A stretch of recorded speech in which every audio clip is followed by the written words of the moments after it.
En primera plana, Carlos Herranz. Bienvenidos a En Primera Plana, un programa de Radio Francia Internacional y de France 24. Verán, esta semana nos escapamos un poco a la rabiosa actualidad y les proponemos un recorrido por el París literario, por esos lugares que tantas páginas han inspirado a grandes escritores. Para ello, nos acompañan tres profesores en este estudio que ya les presento. Francisco Álvez es profesor de la Universidad de Versalles, autor de poemarios, ensayo y novela, cofundador de la editorial Uruguaya Forastera. Bienvenido. Bienvenido, muchas gracias. Tiene todo el circuito literario, digamos, desde el académico, el artístico y el de la difusión. Maravilloso. Salomé Dahan, ella es profesora en la Universidad de Poitiers, doctora en literatura latinoamericana, con tesis sobre Buenos Aires en las representaciones contemporáneas. Bienvenida. Gracias. Ya ven qué currículum tan grande. Florence Olivier, ella es profesora de literatura en la Universidad Sorbonne Nouvelle, especialista en literatura latinoamericana y es autora de libros sobre Carlos Fuentes o Bolaño, ¿verdad? Correcto. Tres profesores nos acompañan para hacer este recorrido, este viaje al París literario. Comenzamos. Decía Vargas Llosa que París era un requisito indispensable si uno quería convertirse en escritor. La capital francesa ha sido durante siglos el destino de quienes soñaban con llegar a ser maestros de la pluma o de aquellos que ya siéndolo buscaban la inspiración en una ciudad sin prejuicios ni barreras creativas. Hemingway, Cortázar, Vallejo, Joyce, Verlaine y un sinfín de escritores dejaron su impronta en jardines, librerías y cafés parisinos, dejando un legado único de recuerdos, pero sobre todo de lugares míticos que hoy recuperamos en este paseo por la capital francesa. Hablaremos de todos esos lugares donde se respira literatura, desde los puestos de libreros en el Sena hasta sus puentes, desde míticos cafés como De Flore hasta la mítica librería Shakespeare&Co, desde la casa de Víctor Hugo hasta Montparnasse, pasando por la estación de Lyon. París es una fiesta, que diría Hemingway, y hoy lo vamos a celebrar. Abramos las páginas. Diario Le Figaro ha hecho un ranking con los 5 cafés literarios de más renombre en París, lista en la que no pueden faltar Le Démago o el Café de la Paix. Livre Hebdo habla en este artículo de la lenta desaparición en París de las librerías hispanófonas. Luego vamos a hablar de ello también. El diario.es habla en este artículo de Madrid, que según los escritores latinoamericanos es una capital literaria a la que le falta diversidad. Luego vamos a entrar en comparativas, aunque bueno, las comparaciones ya saben que las carga el diablo. Les voy a pedir que ustedes que hagan un poco hoy de Cicerone en esta ruta por el París literario. Si tuviesen que diseñar este itinerario, Francisco, ¿qué incluirías? ¿Sitios, libros, autores? Yo empezaría por la Galerie Vivienne, donde, según un cuento de Cortázar famoso, se puede acceder a Buenos Aires, venir desde Buenos Aires a París, y donde además ronda la figura de Isidore Ducasse, conde de Lautréamont, y están cerca de la biblioteca Richelieu, donde estudió tantos académicos también latinoamericanos que venían a París a eso. Y también cerca de ahí, para una anécdota más, vivió Ángel Rama, que es un crítico muy importante del Uruguay y de Latinoamérica, en realidad. Eso es Salomé. No, y Ángel Rama, muy importante para la ciudad también. Eso me parece interesante. Yo citaría los puentes, ya que vamos a hablar de Cortázar, le Pont des Arts, le Pont Alexandre III, todos estos puentes que son lugar de paso entre distintos lugares de la ciudad. Florence. Puentes, efectivamente, los retoma, por ejemplo, Carlos Fuentes, el Pont des Arts, al inicio de Terra Nostra, homenajeando a Cortázar. Librerías, efectivamente, desaparecidas algunas. Salas de cine de autor que frecuentaban Cortázar y Carlos Fuentes en los años 60. El estudio de Ursuline. Bueno, memoria allí, y por qué no los cementerios a los que son afectos algunos turistas literarios, ¿no? Tomándolo como lugares de homenaje, como para revivir a los difuntos famosos como Vallejo, como Cortázar, que se hallan en Montparnasse, por ejemplo.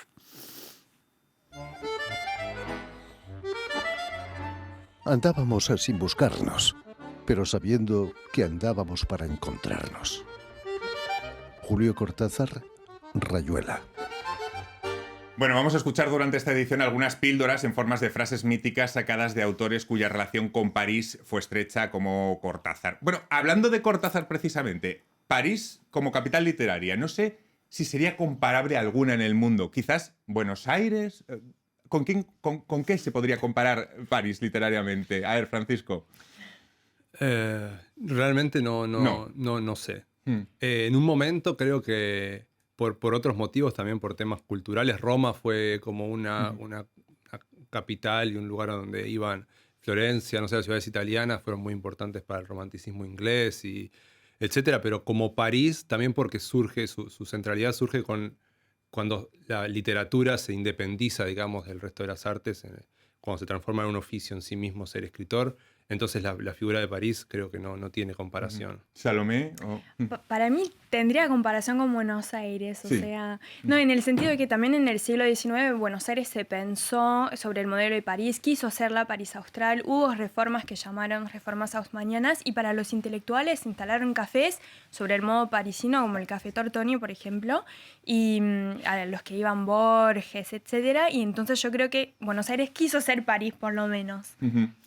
Yo no sé si se pueda comparar, yo compararía tal vez con Londres en algún momento y según las épocas, pero París realmente fue en un momento dado una capital, digamos, para la literatura latinoamericana. Es decir, los latinoamericanos se conocían, y todavía lo hacen a veces, en París, se cruzan en París. Hay intercambios en París, se identifican como latinoamericanos en París. Me ha dejado, Salomé, un hilo del que tirar, un sitio, los cafés y las brasseries, que están muy asociadas a la imagen colectiva que tenemos del París literario. ¿Cómo se ha ido construyendo esa relación a lo largo del tiempo? Porque sí que podemos decir que fue luego también trasladada a Buenos Aires, en cierta forma. ¿Cómo lo ven, Salomé? Yo creo que en Buenos Aires fue un deseo de los argentinos más que otra cosa. En realidad fue la modernización urbana, y fue así en todas las grandes ciudades del mundo. ¿Hasta cuándo estaremos esperando lo que no se nos debe? ¿Y en qué recodo estiraremos nuestra pobre rodilla para siempre? César Vallejo, Los Heraldos Negros. Hablaba antes de Flogans, de esos escritores latinos y lo que han aportado, Cortázar, Vallejo, Vargas Llosa, el París literario, que también se ha escrito en español. Bueno, algunos han escrito también en francés. Sí. ¿Qué han aportado los autores latinos a la capital francesa, Florence? Pues yo creo que le han dado otra imagen, una imagen mítica para sus lectores en español, en todo el ámbito hispánico.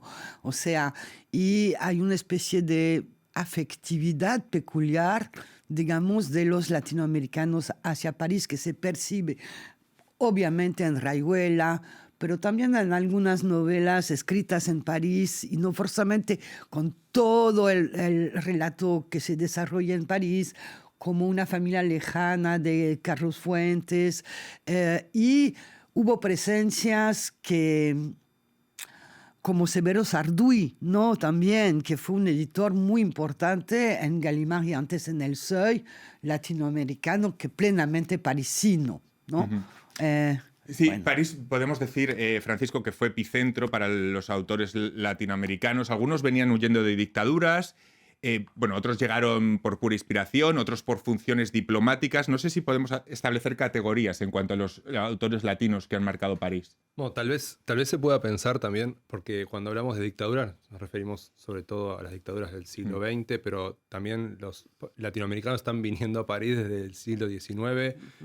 No sé, Sarmiento, por citar un caso ilustre, que se vincula de una manera con una parte anecdótica, pero interesante. En sus textos escribe fascinado, por ejemplo, sobre la Galería Lafayette, que es un lugar que no pensamos como un lugar específicamente literario, pero que también tiene como esa marca de la modernidad que estaba buscando Sarmiento en su momento, y que luego escritoras como Silvia Molloy vuelven a recuperar cuando vienen, van a Lafayette como un gesto sarmientino, no como siempre un gesto de banalidad de comprar cosas.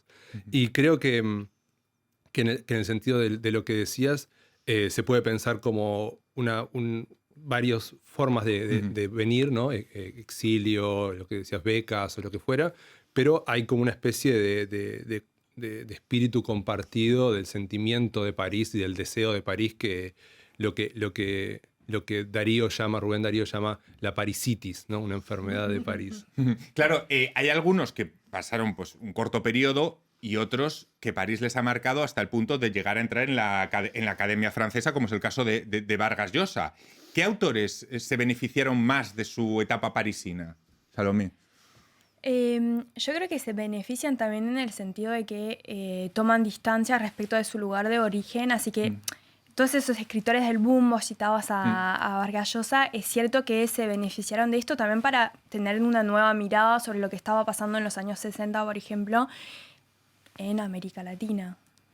Florence. Pero también decía Vargas Llosa que París lo que le había aportado es también conocer la propia América Latina, porque era más fácil conocerla desde aquí, con la visión desde aquí, que allí a los países vecinos, desde Perú, por ejemplo. Sí, en efecto, o sea, de verdad se crearon sucesivas comunidades y mundos de intercambio entre latinoamericanos según las épocas. Por ejemplo, pasemos a los años 30. Muy remotos, ¿no?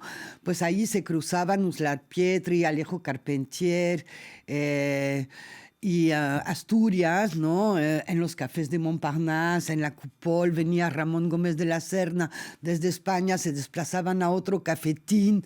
Bueno, sí, es como un lugar, o ha sido, ¿no? Un lugar de encuentro entre escritores latinoamericanos, editores también, ¿no?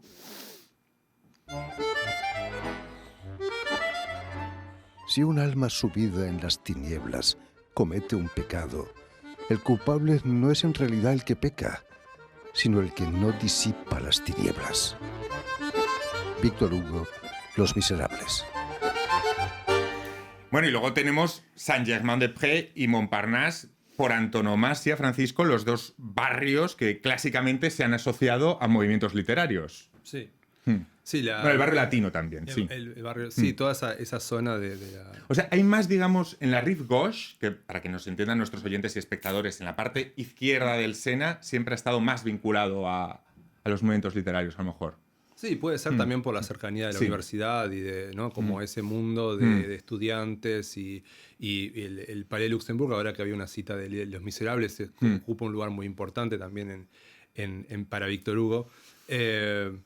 Y también esa especie de espacio donde se conserva tal vez alguna zona más antigua de París, donde hay como una confluencia de lugares de históricos que son muy importantes.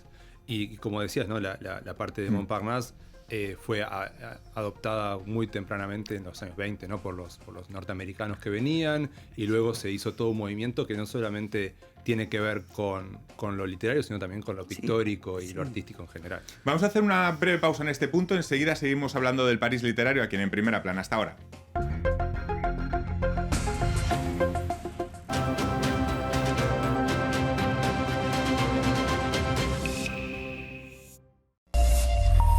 Hola, este es El Mundo Ahora de France 24. Muchísimas gracias por elegirnos. Yo soy Rosa Pérez Masdeu. Vamos con las noticias. Rusia causa 8 heridos en Ucrania con una oleada de más de 600 drones y 50 misiles. La mayoría fueron interceptados por las defensas antiaéreas. Moscú denuncia que Kiev lanzó 116 drones contra su territorio.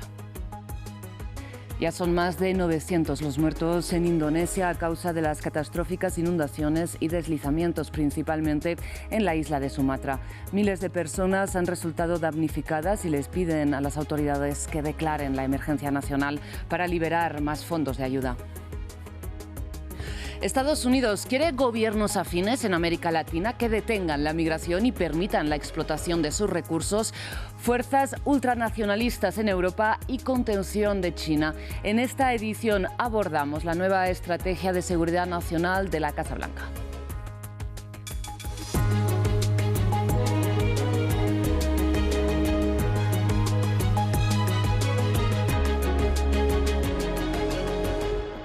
Iniciamos las noticias hablando de la guerra en Ucrania. Por un lado, en el plano diplomático, este sábado se vuelven a encontrar la delegación de Kiev con los estadounidenses Steve Witkoff y Jared Kushner, el yerno de Donald Trump.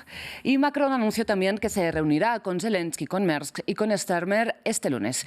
Mientras, sobre el terreno, una oleada con más de 600 drones y 50 misiles rusos, la mayoría de los cuales, eso sí, fueron interceptados, causó 8 heridos en Ucrania esta noche. Estaciones de tren y vagones destruidos. En Fastiv, cerca de Kiev, drones y misiles rusos golpearon durante la noche este importante centro ferroviario. No hubo heridos, pero el director acusa a Rusia de haber atacado la estación de forma deliberada. Los ataques fueron directamente contra la estación. El impacto fue en el depósito suburbano. Este fue solo uno de los puntos alcanzados en los ataques masivos rusos que afectaron al menos 29 lugares del país. En la capital, las explosiones dañaron varios edificios, obligando a la gente a buscar refugio en el metro. Rusia simplemente no va a detenerse hasta destruirnos. En Novi Petrivsky, un ataque aéreo ruso desató un incendio que destruyó por completo un almacén cercano a la vivienda de Olena Homik y su familia. Necesitamos urgentemente que nos ayuden con armas, que el mundo se una, que el mundo nos ayude, que se nos escuche, que el señor Trump nos escuche, que se dé cuenta de que lo están engañando, llevándolo a una ilusión. No se puede negociar con Rusia. El ejército ucraniano reportó que Rusia lanzó 653 drones y 51 misiles, de los cuales las defensas ucranianas derribaron 585 drones y 30 misiles. Estos ataques ocurren mientras funcionarios estadounidenses y ucranianos anunciaron que se reunirán este sábado para una tercera ronda de conversaciones. Pendientes de estas conversaciones, cambiamos de información. En la frontera entre Pakistán y Afganistán, nuevos enfrentamientos entre los ejércitos vecinos causaron la muerte de al menos 4 civiles y un soldado. Ambas partes se acusan mutuamente de haber iniciado las hostilidades porque ocurren en medio del alto el fuego vigente desde el estallido de tensiones en octubre. Disparos de artillería se escucharon desde Pakistán y se vieron a lo lejos las luces de los bombardeos. Unas pocas pruebas del intercambio de disparos del viernes por la noche en la frontera con el sur de Afganistán, donde, según las autoridades locales, murieron varios civiles y al menos un soldado afgano. Enfrentamientos que dejaron varios heridos en ambos lados de la frontera, como acá en el Baluchistán pakistaní. Se escucharon disparos. Mientras intentaba recoger mis cosas, una granada de mortero explotó cerca. Mi esposa, mi hija y yo resultamos heridos. Después de la explosión, el humo invadió el lugar y no se veía nada. En las redes sociales, el portavoz de los talibanes afganos y del gobierno pakistaní se culpan mutuamente. Ambas partes habrían acordado cesar los enfrentamientos durante la noche, pero la tensión entre los antiguos aliados sigue siendo muy alta. Islamabad reprocha a Kabul que apoye y dé cobijo a grupos terroristas que cometen atentados en su territorio, entre ellos los talibanes pakistaníes, como ocurrió el pasado 25 de noviembre en un atentado en Islamabad que mató a 12 víctimas. Un sospechoso ha reconocido la conexión con Afganistán, la llegada de kamikazes procedentes de Afganistán, su entrenamiento en Afganistán y otros hechos. Por lo tanto, está muy claro que Afganistán está plenamente implicado en esta situación. Esto propició los ataques perpetrados desde mediados de octubre contra posiciones islamistas afganas en las zonas tribales fronterizas, una frontera que en teoría está cerrada. La mediación de Qatar y Turquía permitió la firma de una tregua en Doha el 19 de octubre, pero la situación está lejos de ser resuelta. Antes de los intercambios de disparos de este viernes, los ataques a finales de noviembre contra una ciudad de la provincia afgana de Khost causaron una decena de muertos entre la población civil. Cambiamos de información, vamos hasta Indonesia. Las autoridades confirman que ya son al menos 900 los muertos a causa de las devastadoras inundaciones y deslizamientos de tierra que afectan al país. La isla más impactada a esta hora es la de Sumatra, donde hay 451 personas desaparecidas y miles de damnificados que piden al gobierno nacional que declare el estado de emergencia para que se liberen fondos adicionales para la atención. No tuvimos acceso a nada aquí durante 7 días. Para satisfacer sus necesidades diarias, consumimos brotes de palmeras, brotes de lechos y diversos tipos de verduras que pudimos aprovechar porque no recibimos ayuda del gobierno. Después de que la inundación retrocedió, salimos y pudimos conseguir ayuda.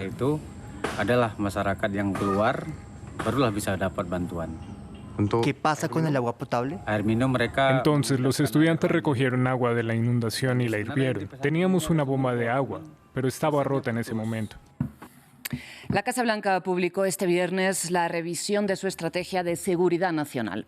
Un documento que expone la visión del mundo de la actual administración republicana, y para analizarla contamos en esta ocasión con Gabriel Villalba. Él es abogado especialista en geopolítica. Gabriel, muchísimas gracias por acompañarnos aquí en France 24. De entrada le planteo en uno de los puntos, ¿no?, en referencia al hemisferio occidental, al continente americano, la Casa Blanca habla del corolario Trump de la doctrina Monroe. ¿Cómo entiende usted este concepto? A ver, indudablemente Estados Unidos ha desarrollado a lo largo del último tiempo una geopolítica de dominación imperial basada fundamentalmente en lo que ellos denominan el control de la gran isla americana, el control total de Norteamérica, Centroamérica y Sudamérica, ¿no?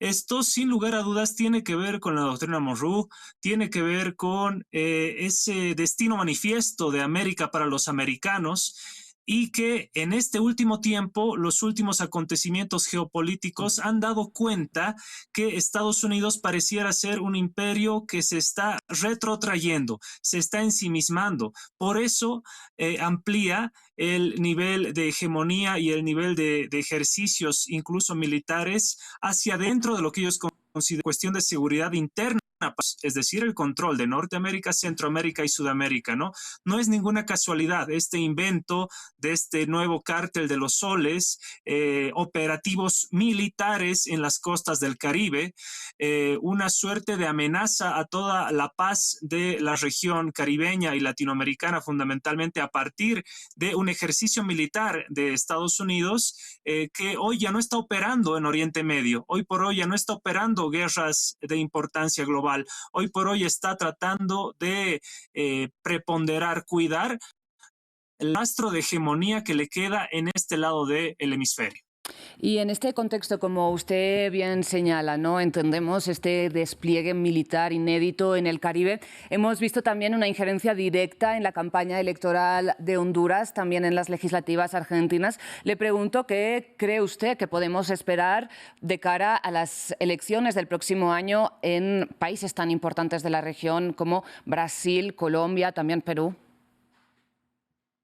Indudablemente, Estados Unidos tiene una forma de irradiar sus misiles diplomáticos, que únicamente ha sido a través de la Organización de Estados Americanos, una especie de ministerio de colonias para todo este hemisferio, pero con el paso del tiempo, la desesperación de la pérdida de hegemonía de este imperio en decadencia está llevando a sus últimas figuras y a sus últimos líderes a plantear mucho más agresivos con relación al plantea intromisiones y violando fundamentalmente los principios bases fundamentales del derecho internacional público, principio clave como la no injerencia en asuntos internos de los estados, por ejemplo, y las diferentes administraciones norteamericanas han hecho mucho énfasis en posicionar elementos y discursos bastante duros en contra de gobiernos que ellos consideran sus rivales en la región, ¿no?,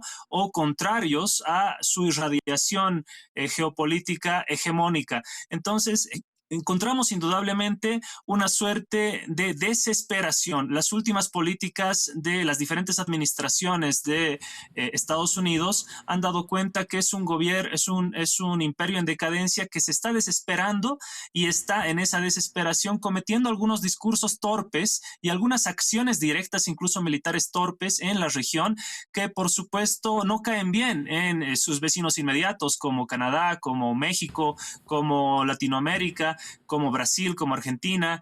El hecho de que tengas a un presidente que representa a todo un pueblo, el argentino, que tenga que estar mendigando prácticamente limosnas financieras hacia el mandatario norteamericano, da cuenta también de este elemento de supeditación. En su momento se tuvo el Plan Cóndor, ¿no? La disposición de dictadores militares entrenados en escuelas de las Américas en territorios latinoamericanos, en países latinoamericanos. Posteriormente, el Consenso de Washington, la forma de cómo oprimir económica y financieramente a los estados a partir de imposiciones, a partir del Banco Mundial y el Fondo Monetario Internacional, ¿no? Pareciera que se está tratando de ajustar todas estas políticas.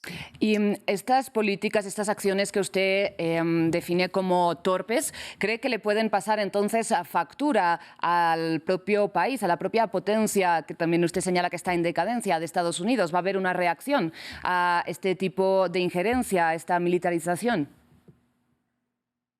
Sí, indudablemente, Estados Unidos debiera preocuparse y ocuparse de los problemas que tiene dentro de sus fronteras, ¿no? El tema de las drogas, la dependencia al fentanilo, por ejemplo, ese American Way of Life que se ha sido a nivel de una imposición cultural mundial.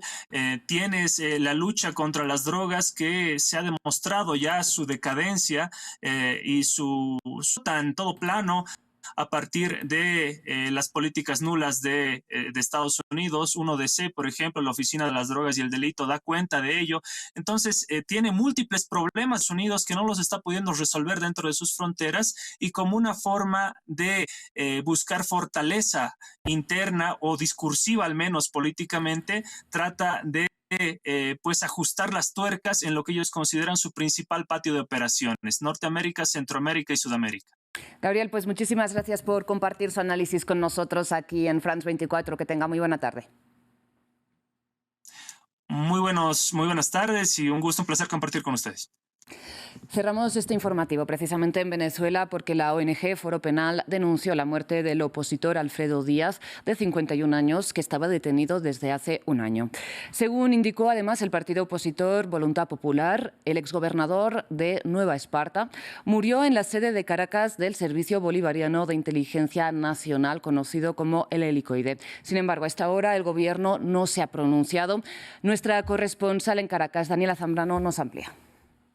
Alfredo Díaz es un político del estado de Nueva Esparta que ejerció varias veces como concejal, fue 2 veces alcalde del municipio Mariño y también gobernador de esa entidad. Su esposa, Lenis Malavé, anunció el fallecimiento a través de redes sociales y exigía explicaciones al Estado, pues él se encontraba recluido en la sede del Servicio Bolivariano de Inteligencia desde hace un año. De hecho, la ONG Foro Penal denunció que durante ese año estuvo aislado y que solo en una oportunidad se le permitió la visita de una de sus hijas. Alfredo Romero, director de esta ONG, escribió: es indignante. El Estado es responsable de la salud de la persona bajo custodia. A través de redes sociales ha habido muchos cuestionamientos y pronunciamientos de políticos y de partidos, y el común denominador es responsabilizar al gobierno de lo sucedido. El exalcalde metropolitano Antonio Ledesma dijo que fue un infarto producto de una condición cardíaca. Sin embargo, esto no ha podido ser confirmado. Según el Observatorio Venezolano de Prisiones, desde el año 2015, al menos 22 presos políticos han muerto bajo custodia del Estado, y la mayoría de ellos por falta de atención médica. Esta es una denuncia recurrente de los familiares de quienes todavía se encuentran en prisión. Y con Alfredo Díaz ya son 10 las personas fallecidas bajo custodia del Estado en el último año. Según cifras del Foro Penal, a la fecha todavía hay 887 presos políticos, 85 de ellos de nacionalidad extranjera. Hasta aquí esta edición informativa. Muchísimas gracias por su atención. Enseguida regresamos.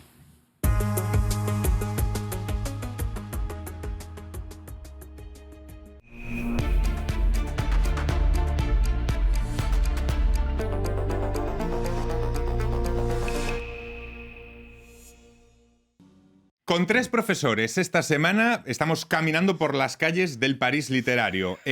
Francisco Álvez, Salomé Dahan y Florence Olivier nos están ayudando a trazar ese recorrido, ese itinerario por esos lugares míticos que han inspirado a tantos escritores a lo largo de la historia. Antes de la pausa estábamos hablando de esos barrios como Montparnasse o como Saint-Germain-des-Prés o como el barrio latino, que han sido puntos neurálgicos del París literario. No sé si dirían, Florence o Salomé, que en el siglo XXI esos puntos neurálgicos se han mantenido, se han desplazado. ¿Dónde estarían ahora mismo ubicados? ¿O no existe como tal? Yo quisiera por ahí hablar de Berlín, que sé que está ofreciendo muchas becas de residencia para los escritores latinoamericanos y hay ahora mismo muchas autoras, por ejemplo, el segundo boom feminista, Mariana Enríquez, algunas mexicanas también, que están en Berlín para desarrollar o escribir sus libros. Hicimos un En Primera Plana sobre esas escritoras del boom feminista, también, sí, del latinoamericano, hará como unas semanas. Lo pueden buscar en internet, por cierto. Florence. Pero dentro de París sí se puede desplazar, digamos, por ejemplo, hubo un taller literario en español durante muchos años en el Instituto de México, donde sobre todo al principio había mexicanos y luego latinoamericanos, hasta españoles, vamos a decir, ¿no? Que se desplazó luego a otras partes. Bueno, los lugares de tertulia, vamos a decir, después de las sesiones del taller, en un momento dado eran en el 10e Rue du Faubourg Saint-Denis, en una brasserie, un café muy frecuentado, ¿no? El Sully. O sea que los centros efectivamente se han desplazado y también en términos como económicos, ¿no? Para escritores jóvenes, ¿no? Que, voilà. Yo he hablado de París según era en los primeros tiempos, cuando éramos muy pobres y muy felices. Ernest Hemingway, París era una fiesta. Claro, hablábamos de esos sitios neurálgicos, de esos barrios clásicos de la literatura, pero también lo podemos asociar, no sé si en el siglo XXI esos puntos neurálgicos existen como tal o si también el proceso de creación ha cambiado, porque ahora con la era de las redes e Internet, a lo mejor ese romanticismo ya no existe en cuanto a lugares como estos barrios. ¿Qué le parece, Francisco? Es que, claro, ha cambiado todo el proceso. Sí, yo creo que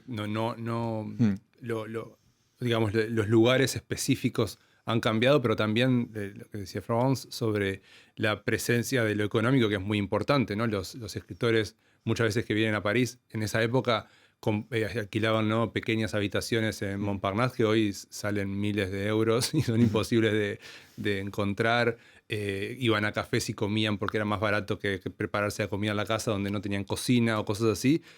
Toda esa dinámica cambió completamente y creo que eso obviamente afecta también las redes que se pueden crear a nivel social. Creo que en cierta medida la Cité Universitaire también tiene cierto lugar en ese lugar de encuentro para los latinoamericanos. No sé si dirían que el centro se ha desplazado a Madrid, Bogotá o México con ferias importantes. Es decir, traducido de otra forma, ¿por qué París no cuenta con una feria del libro como puede contar la de Madrid o la de tantas capitales en América Latina? ¿Qué les parece? Salomé o Florence. ¿Por qué? ¿Por qué en París no tanto? Yo no sabría decir exactamente. Me imagino que es porque no hay una tradición de ferias en París para nada. O sea, en cuanto a librerías, pero no sé. Francisco, no sé si tiene alguna respuesta. A lo mejor no. En algún momento el Salón du Livre estuvo... Sí. Bueno, se dedicaba y se dedica cada año a un país invitado, se dedicaba a un país invitado y fueron varias las ocasiones en que México fue el país invitado, Buenos Aires la capital invitada, o sea, sí desempeña cierto papel, pero tal vez la noción de visibilidad en un mismo lugar del mercado sea menos perceptible en Francia. Quizá de popularidad, ¿no? Porque yo que soy de Madrid, la Feria de Libros es en el medio del Retiro y ahí va gente a comprar libros y gente que no va a comprar libros. Es decir, está abierta, es mucho más popular, está mucho más abierta. Sí. Y a lo mejor eso en París no existe tal cual. No sé qué les parece. De todas maneras, me gustaría hablar de la Feria del Libro y también de lo que son los premios. El Goncourt es sin duda el gran premio de las letras francesas que se otorga en París. ¿Qué significa a día de hoy ganar un Goncourt? Para que lo entiendan nuestros oyentes y espectadores. ¿Qué importancia tendría en el ámbito internacional de la literatura? Significa, primero que nada, vender muchos libros. Sí. Porque el premio se sabe que es muy casi, o sea, el premio en sí es prácticamente nada. Sí. Entonces, el reconocimiento, yo creo que en ese sentido hay como una mirada muy atenta desde Latinoamérica y desde todo el mundo a este tipo de premios para después luego traducir y etcétera, y hay como una especie de circuito armado en torno a eso. Lo que no creo que hay es una contrapartida tal vez francesa en el sentido de como hubo antes en Gallimard, una colección como la de Caillois, que realmente lo que hacía la Croix du Sud, que lo que hacía era publicar sistemáticamente libros latinoamericanos o españoles, latinoamericanos sobre todo, en traducción al francés. Creo que eso se perdió también desde el punto de vista de editorial, y eso también cambia un poco la forma de relacionarse con la capital. Como decía Salomé, Berlín en ese sentido está como captando mucho de esta fuerza a través de, obviamente, ayudas, pero me parece que el poder simbólico de París sigue estando bastante intacto todavía. Y pese a la importancia que ha tenido para tantos autores latinos, ¿qué está pasando con las librerías hispanas en París? Porque lo hemos visto en las portadas, han ido cerrando poco a poco. ¿Qué ha pasado?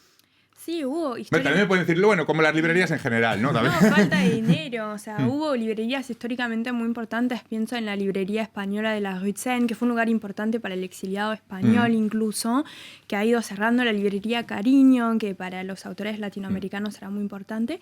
Pero también hay nuevas que están, o que se están manteniendo, o que están abriendo. Está desde el 2015 la librería Cienfuegos del argentino Petreca, que es un lugar donde también hay charlas, vienen autores, así que tampoco es que no existen.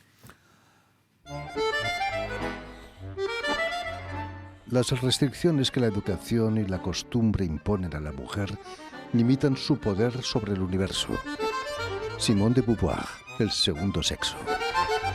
Florence, ¿qué me ibas a decir? Sí. Sobre librerías. Sí, sobre librerías. No, sí. La importancia histórica tremenda de la librería española y la librería hispanoamericana que estaba a Rue Monsieur le Prince, donde se cruzaba uno con profesores y escritores, ¿no? Estudiantes que éramos, ¿no?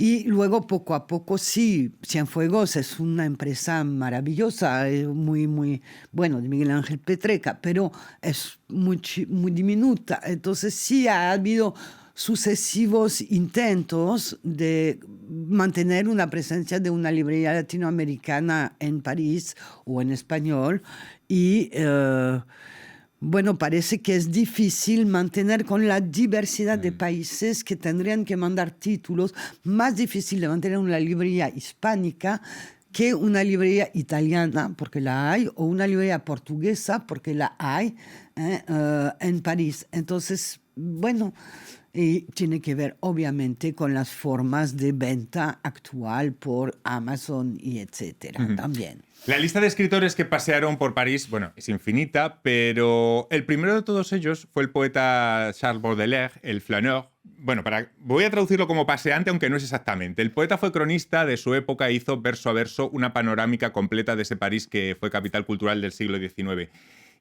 ¿Cómo traduciríamos ese concepto tan francés de flâneur, tan adecuado a París? Y no sé qué les parece esa figura del flâneur como forma de inspiración muy conectada a París como ciudad. Francisco, por ejemplo, en su caso, que es también creador, París como materia prima también para los que son creadores, como cantera de materia. Sí, yo creo que como un poco el ejemplo de Baudelaire es ese, el ejemplo el flâneur es más que, o sea, el paseante está bien, pero es como el que camina la ciudad sin un rumbo fijo, que tiene tiempo para perder también, ¿no? Tiene tiempo para caminar y ahí encontrarse con las cosas. Baudelaire hace la imagen de encontrarse con un verso como si fuera un adoquín o patear un adoquín en la calle, lo que fuera. Y yo creo que eso sigue estando vivo y creo que cada vez de alguna manera se va volviendo más común, porque París se está volviendo una ciudad cada vez más caminada y más caminable, en el sentido de que se están removiendo los autos de muchas zonas de la ciudad, y eso hace que se creen, digamos, dispositivos mentales que están muy claramente como pensados a través de la creación que surge en ese caminar, en ese vagabundear por la ciudad, que también puede ser una forma de flâner. Salomé, ¿qué le parece? No, sí, que también esta figura nos dice algo de la transformación de la ciudad moderna, del hecho de que es una ciudad donde es posible el anonimato y que esto transforma la creación abriendo el paso para novela policial, lo fantástico, el crimen. Así que también nos dice algo de la ciudad y de cómo se escribe la ciudad a partir de la modernidad. Florence. Sí, efectivamente, hay novelas fantásticas recientes, incluso como juguetes, vamos a decir. Yo pienso en que describen un París nocturno. Bueno, nos alejamos un poco de la figura del flaneur, como con seres de ultratumba que investigan una patrulla de policías, bueno, nocturna, etcétera. Pero sí, deambulan por el Luxembourg. Yo creo que el flaneur es una cuestión también no solo de paseo, sino de azar, de una noción casi retomada del surrealismo. Encontrar al azar mucho después del invento del término, ¿no? Y de su, de su celebridad a través también de Walter Benjamin, ¿no?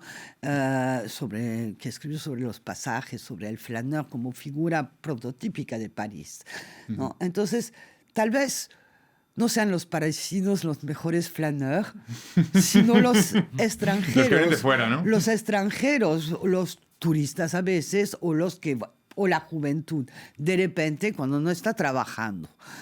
Entonces, la figura del flaneur es la figura de quien va a toparse por azar con alguna epifanía urbana. Y son muy importantes esas epifanías que te pueden resolver el resto del año cuando tienes una buena. Para terminar, no sé si quieren recomendar a nuestros oyentes o espectadores algún libro en concreto para adentrarse en este París literario, algo que les venga en mente que quieran recomendar. Francisco, Salomé, Florence, el que quiera. Ya que Florence habló de los cementerios, hay un cuento del escritor argentino Sergio Cheife que se llama Una visita al cementerio, en el que un ensayista, un teólogo y un escritor van a buscar la tumba de Saer, de Juan José Saer, para sacarse una foto con él. Me parece que es una buena metáfora de lo que estuvimos hablando. ¿Alguno rápido que nos bueno, yo creo que el libro de Benjamin, o la parte de los pasajes que reúne París como capital del siglo XIX, los ensayos sobre Baudelaire, etcétera, sigue siendo una lectura fundamental. Los apuntamos. Muchísimas gracias por este recorrido. Ha sido un placer tener a 3 profesores haciéndonos de Cicerone. Y a todos ustedes, hasta la próxima semana en Primera Plana. Gracias.